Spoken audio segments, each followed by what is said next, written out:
Lincoln, how are you, my friend? I'm doing fine. I'm so happy to connect with you guys again, and looking forward to newscasts. So today I just kind of wanted to start off. So obviously you've had a legendary career in the soccer world and just in life in general. But I wanted to ask you a little bit about like the beginning, like growing up in Trinidad. What was that like, and who were your heroes there, and what inspired you to kind of go down the path that you went down? Well, we were very, I would say, very poor family, and we didn't know it at the time. We were, uh, we got a lot of kids, and we all played a lot of games, all types of games. One thing in Trinidad, the sports was seasonal. For instance, soccer season. That was from say July to through August, September. That was soccer season. That cricket season starting from January, February, and so you had different seasons. So when the season came along, we we played. So if you're a soccer player and cricket season comes around, you better be able to play cricket, or else you're going to sit down on the sideline. So we were able to play different sports. But I remember growing up when I was under 10, say around 8, 9, 10, 11, you know, somehow or the other, I seemed to be with my brother, my eldest brother, Wilbert. And he was always playing in a competition where the age group was much higher. So I always had to look on, and it was always maybe got a little pick at the end as the 11th man, or or a goalkeeper, because nobody wanted to be a goalkeeper. So anything anything they wanted, I was able to play. And so that's how it started. And I struggled a lot, all the sports: cricket, basketball, soccer, tennis, you name it. I played all of them, but I was very mediocre or below mediocre. And I guess at that time, I decided to do some extra training on my own. So let's say we had practice sessions 3 days a week, and then at the weekend we'd have a game. I would practice those 3 days. All right.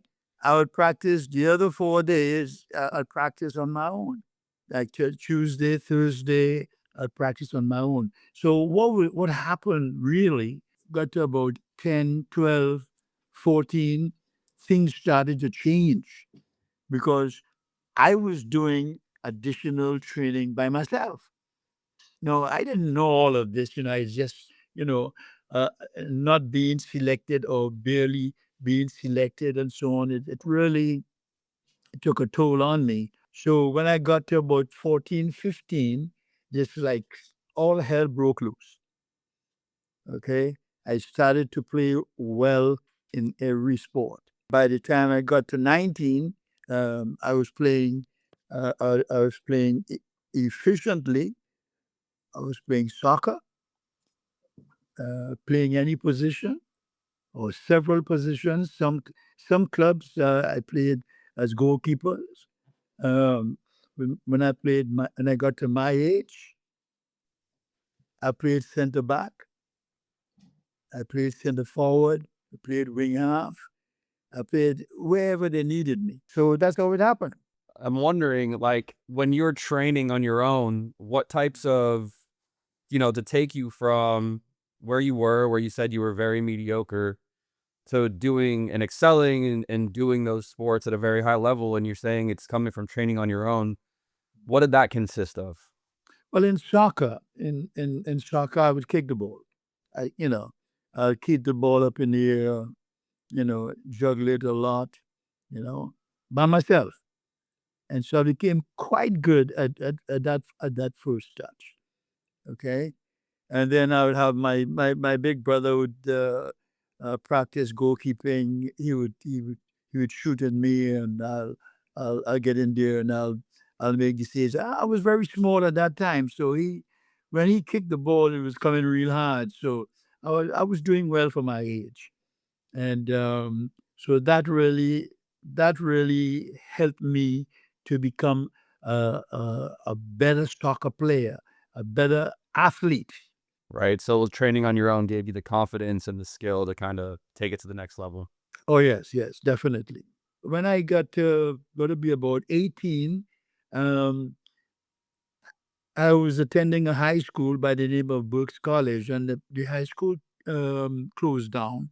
And all of a sudden, I decided that I wanted to go to one of the three top sports schools in the country. It was St. Mary's, Queen's Royal College, and Fatima.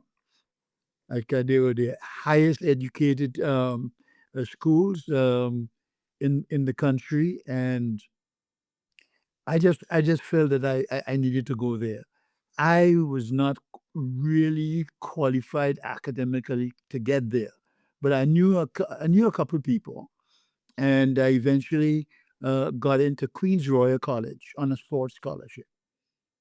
And it is at Queen's Royal College that I really started to blossom, both in cricket and in soccer. I had to play in a position which I had never played before, because they had a good goalkeeper, they had good center forwards, they had good halfbacks, but the only thing that was missing was a center back. That's where I played. I played center back, and I played it extremely good. And the following year, the goalkeeper left, and I took on goalkeeping. And from that stage on, I think I was 19 years of age, I became a steady goalkeeper. That's interesting. Like, I feel like now that would never happen. Like, kids now, people are trying to put them in a position by the time they're, like, 10 years old, and, like, that's just your position. Mhm. I think it's awesome that you were all the way up until 19 years old playing multiple positions. Like, you were playing in school at a high level at center back, which is not even the position that you ended up playing professionally at. Right. That's so rare. Like, now it's like, I meet a parent and they're like, "Oh, my kid," they're 9 years old, and they're like, "Yeah, my kid's a left wing," or something. Like, you're just like, "No," like, it's so cool that you went that long playing all the positions. Pretty much any position they needed you to play, you could play. I think that was a blessing. That was a blessing. Uh, uh, Playing as a goalkeeper, and then having to come at Queen's Royal College. On the first year, I played at center back. Nobody knew, you know, uh, that I played center back, but that was the position that was open, and I was inclined to really um, fight up in the other positions. So I played stopper. I played it exceedingly well. Okay. And the following year, I played goalkeeper, and that was in 1960. And when I left school, 61 and 1962, I played for a senior club by the name of Maple Football Club. And there I became a steady goalkeeper. Right? And after I played there for 2 years, I then joined the regiment. We got our independence. Trinidad and Tobago got our independence in 1963, and I joined the army. Well, that was a big problem because how I got into the army, I just it was sort of difficult because I was not that way inclined. Me and a rifle and drill, no, that was not me at all. And so a gentleman convinced me of joining the army, which I did, and that was the best thing that ever happened. I had to develop a team for the regiment, Trinidad and Tobago Regiment. Okay, and when I joined, several other senior players joined also. So we had a great basketball team and a great soccer team, and of course cricket. So so from there, it really took off for me. Not only was I a good soccer developed as a good soccer player, but I had to develop other soccer players around me. So I became on the basketball on the soccer team. I was the head, I was the captain, I was the coach, I was everything, and that helped me to develop. While I was playing, helped me with my coaching abilities.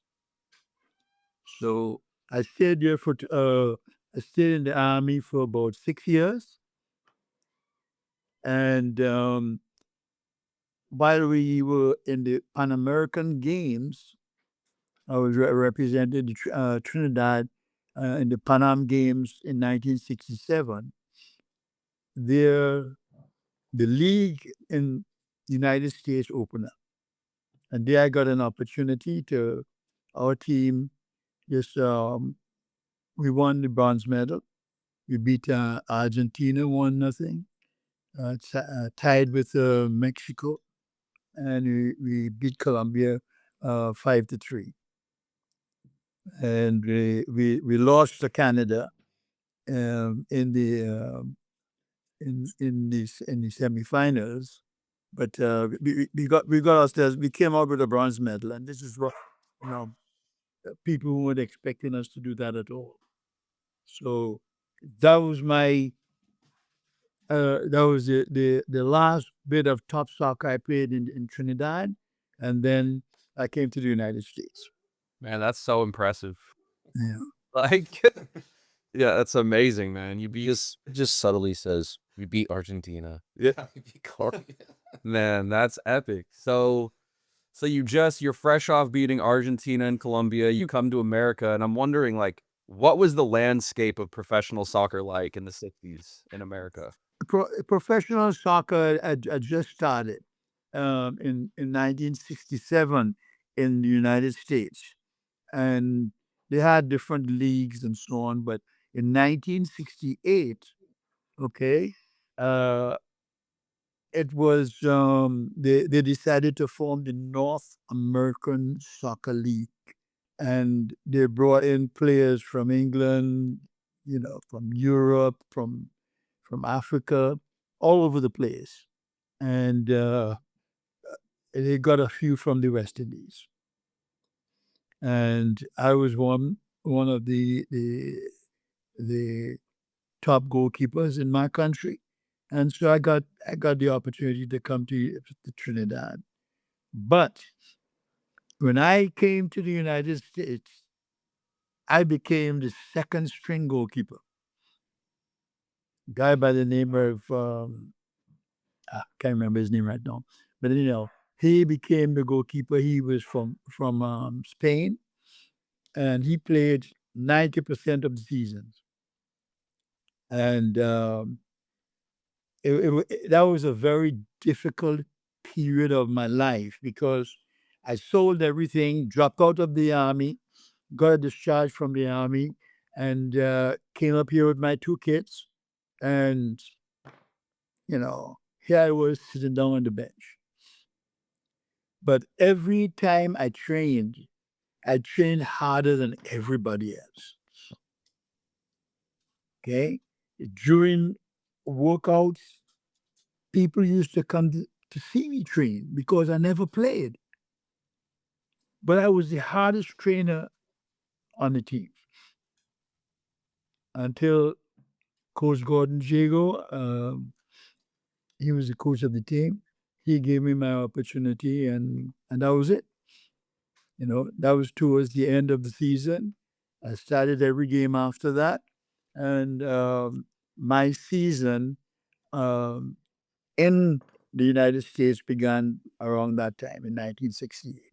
Wow. So that's an interesting time in American history. As far as like the civil rights movement is going on, and I'm wondering what that's like to kind of be come over to America, and you know, understanding that you are uh, a black athlete in the '60s in this new formed professional soccer league, and I'm wondering, like, looking back at that time, could you, tell us a little bit more about your experience, just, the culture of America and, like, what you felt like being here in that time? Well, when I came up to the United States playing with the Bays, um, we were more involved in soccer and developing the game. So black people never really looked at the game. They never had any people to look up to. So they looked towards basketball, football, and baseball. But soccer was you know a European sport, you know, and many people didn't like it. So black folks never really were encouraged to play soccer until the Baltimore Bays came. And whenever we got an opportunity most of our clinics were done in the suburbs. But in Baltimore, um, we had a few people there in Baltimore who loved soccer. And obviously, myself and a couple of other black players from Jamaica, they are Welshes, they were able to join me and do some clinics in Baltimore and in Washington, D.C. Now, a strange thing happened. At the end of the season, the Baltimore Bays, which is the club that I played for, that team folded, and I was assigned to another team in Washington. That was a minor league team, the Washington Darts. They played in the American Soccer League, and that was a league that started in September, right after the season, and players who did not play often were able to play in that league. So once you play 50% of your games in the North American Soccer League, you were able to play in the American Soccer League. I got an opportunity in the um, playing for the Washington Darts, and the Washington Darts did exceedingly well. We won the American Soccer League that year in 1968, and then 1969 we won the American Soccer League again. And then by that time, the North American Soccer League, uh, they were losing a lot of their teams. And so we joined up in 1970. We joined the North American Soccer League. I went to Trinidad. I got some players down there. We had some African players, and we did exceedingly well. We did not win the league. We did not win the league. We lost in the finals, but we were one of the top teams in the league, and that was the end. That was the end of my professional career at the time.